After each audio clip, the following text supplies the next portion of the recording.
ರಾಜ್ಯ ರಾಜಕೀಯದಲ್ಲಿ ಮಿಂಚಿನ ಸಂಚಲನವಾಗಿದೆ.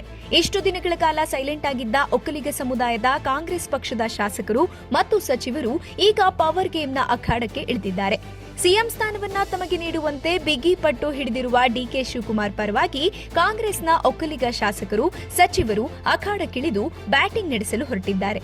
ಸಿಎಂ ಸ್ಥಾನವನ್ನ ಡಿಸಿಎಂ ಡಿಕೆ ಶಿವಕುಮಾರ್ಗೆ ನೀಡುವಂತೆ ಕಾಂಗ್ರೆಸ್ ಹೈಕಮಾಂಡ್ ಅನ್ನು ಆಗ್ರಹಿಸಿ ಕಾಂಗ್ರೆಸ್ ಪಕ್ಷದ ಒಕ್ಕಲಿಗ ಸಚಿವರು, ಶಾಸಕರು ದೆಹಲಿ ಯಾತ್ರೆ ಕೈಗೊಂಡಿದ್ದಾರೆ.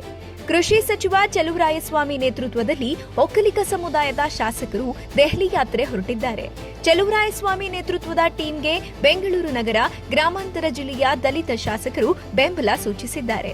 ಚಲುವರಾಯಸ್ವಾಮಿ ನೇತೃತ್ವದಲ್ಲಿ ಮಾಗಡಿ ಶಾಸಕ ಬಾಲಕೃಷ್ಣ, ರಾಮನಗರ ಶಾಸಕ ಇಕ್ಬಾಲ್ ಹುಸೇನ್, ಮಂಡ್ಯ ಶಾಸಕ ರವಿಕುಮಾರ್ ಗಣಿಗ, ಆನೇಕಲ್ ಶಾಸಕ ಶಿವಣ್ಣ, ನೆಲಮಂಗಲ ಶಾಸಕ ಶ್ರೀನಿವಾಸ್, ಕುಣಿಗಲ್ ಶಾಸಕ ಎಚ್ಡಿ ರಂಗನಾಥ್, ಗುಬ್ಬಿ ಶಾಸಕ ಎಸ್ಆರ್ ಶ್ರೀನಿವಾಸ್, ದಾವಣಗೆರೆ ಜಿಲ್ಲೆಯ ಚನ್ನಗಿರಿ ಶಾಸಕ ಬಸವರಾಜು ಶಿವಗಂಗಾ, ವಿಧಾನ ಪರಿಷತ್ ಸದಸ್ಯ ದಿನೇಶ್ ಗೂಳಿಗೌಡ ಈಗ ಸದ್ದಿಲ್ಲದೆ ದೆಹಲಿ ಯಾತ್ರೆ ಕೈಗೊಂಡಿದ್ದಾರೆ.